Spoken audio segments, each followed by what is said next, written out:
سلام از دل روزهای پرخبر. صدای کارش نیوز با شماست. خوش آمدید به روایت امروز. سرخط خبرها: سخنرانی سالانه ترامپ و اظهارات وی در مورد ایران. انتقال بیش از 150 هواپیمای نظامی آمریکا به خاورمیانه و اروپا و ورود ناو جرالد به قبرس و نزدیک اسرائیل. هشدار مدیر کل آژانس اتمی: شکست مذاکرات ایران و آمریکا احتمال توسل به زور را افزایش می‌دهد.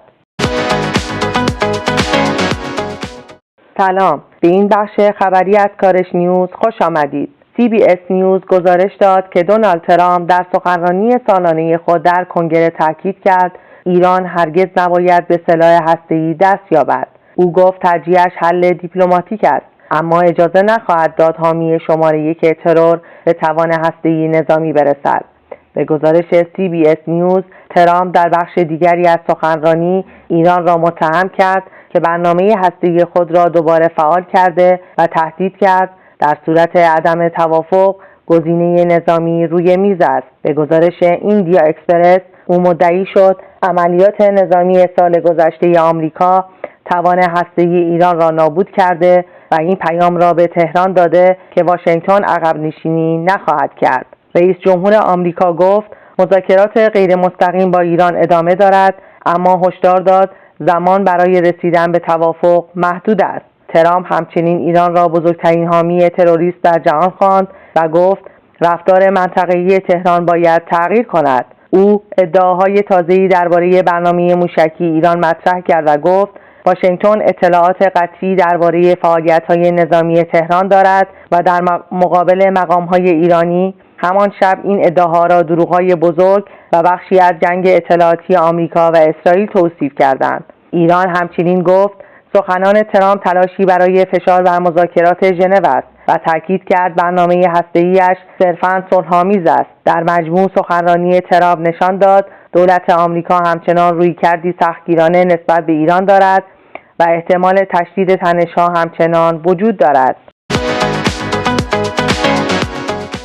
به گزارش اسرائیل هیوم، آمریکا در یک استقرار کم سابقه بیش از 150 هواپیمای نظامی شامل F-22، F-35، F-16 و بمب افکن‌های راهبردی را به پایگاه‌های خود در اردن، قطر و خلیج فارس منتقل کرده است. این رسانه میگوید موج پروازهای نظامی طی 72 ساعت گذشته شدت گرفته و بخشی از آن برای پشتیبانی از ناوهای هواپیمابر در منطقه است. همزمان ناو هواپیمابر USS جرالد فورد از کارائیب حرکت کرده و در مسیر شرق مدیترانه به سمت سواحل اسرائیل و قبرس قرار دارد. یروشالیم پست گزارش داده این ناو قرار است در نزدیکی حیفا مستقر شود و بخشی از تقویت فوری نیروهای آمریکا در برابر تنش‌های فزاینده با ایران است. منابع امنیتی آمریکا گفتند ناو فورد با 5 ناوشکن همراهی می شود و به زودی به ناو آبراهام لینکلن در منطقه می پیوندد.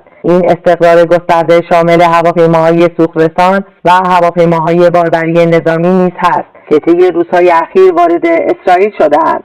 تحلیلگران میگویند حضور همزمان 2 ناو هواپیمابر و ده‌ها جنگنده پیشرفته بزرگترین نمایش قدرت آمریکا در منطقه طی سالهای اخیر است. گزارش‌ها نشان می‌دهد این تحرکات در بحبوحه نگرانی‌ها در برابر مذاکرات هسته‌ای و احتمال درگیری مستقیم با ایران انجام می‌شود.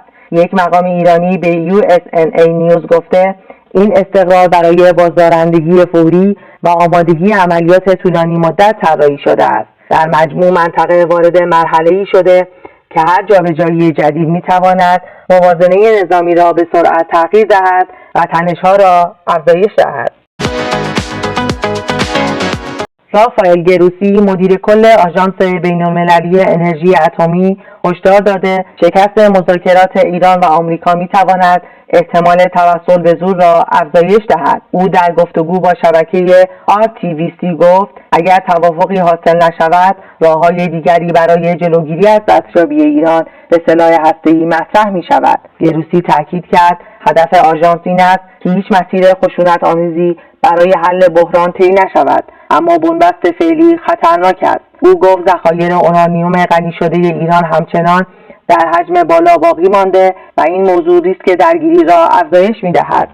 به گزارش CBC نیوز، به گفته او هر گونه حمله جدید می‌تواند بحران اقتصادی ایجاد و کنترل اوضاع را دشوارتر سازد و دسترسی بازرسان به برخی سایت‌ها باعث افزایش ابهام و سوء محاسبه شده است. او گفت مذاکرات ژنو پیشرفت‌هایی داشته اما زمان بسیار محدود است و فرصت برای توافق رو به پایان است. به گزارش العربیه، بیروسی تاکید کرد تنها راه جلوگیری از تشدید تنش رسیدن به یک توافق فوری و قابل اعتماد میان تهران و واشنگتن است. در مجموع آژانس میگوید ادامه بنبست میتواند منطقه را به سمت سناریوی خطرناک سوق دهد.